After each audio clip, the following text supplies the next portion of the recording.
uneasily. "Maybe it was just a bit of luck. Come on, sir, let's go and deal with your stag." The colonel followed Danny, still marvelling in disbelief. But he knew with absolute certainty that luck had nothing whatever to do with it. "Mr. Asher, I really am most grateful to you for sparing me so much of your valuable time." The minister smiled warmly as he shook Roger Asher's hand. He hoped he was not overdoing it. He had a tendency to be a little too effusive when greeting someone he disliked. He surveyed Asher's face with distaste. Unfit and grossly overweight, he was a physical monument to a life of overindulgence. "A glass of lemonade? It is homemade." "That would be most kind." The minister watched as the big man greedily gulped the drink down. Asher had accepted the invitation to the meeting with almost indecent alacrity. "A comfortable flight, I hope?" The minister was solicitous. "Perfectly satisfactory, thank you, Minister," replied Asher. The pleasantries over, the minister spoke. "The government has a rather awkward problem." He paused, as if wondering how to continue. He did not delude himself for 1 second that this man was a blundering oaf. Asher had been enormously successful. He was shrewd, cunning, and manipulative. Well, two can play at that game, thought the minister. He himself had to show great skills to maintain his position during the changes wrought by politics during the 1980s. An old family, Eton, Oxford, that sort of upbringing was now considered anachronistic. The minister had played down any reference to these things, and had survived unscathed. He continued, "There is a matter that has caused the government some difficulty, and you might be able to offer some suggestions as to what measures we might take. It is a matter of some delicacy." "Minister, I'm honoured that you think I might be of assistance," began Asher. "Naturally, I'd be very willing to help."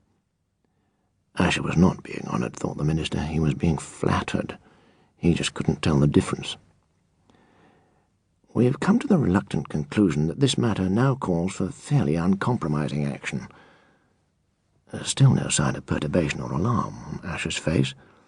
"The problem is an individual one." "There must be many individuals who could be deemed to be a problem to the government. How much of a problem is this particular individual?" "I can see," observed the minister, "that it will be unnecessary to skirt around the subject. I'll come directly to the point." 15 minutes later the two men rose. The meeting could not have gone better. Asher had agreed to handle everything. The government would not be seen to be involved. As the minister closed the door of his office, his mind almost reeled at how childishly easy it had been. Sir Peter Dartington had been intrigued by the invitation he had received. He had heard of Asher, of course, who hadn't, but he had never met him.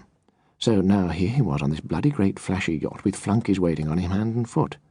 He and Asher were the only two on board, apart that was from the crew, 11 of them, just to look after 2 passengers.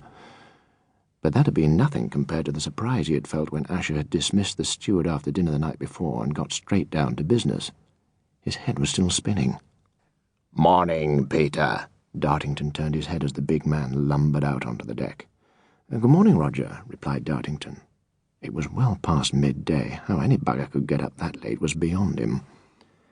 "Had any thoughts about what we discussed last night?"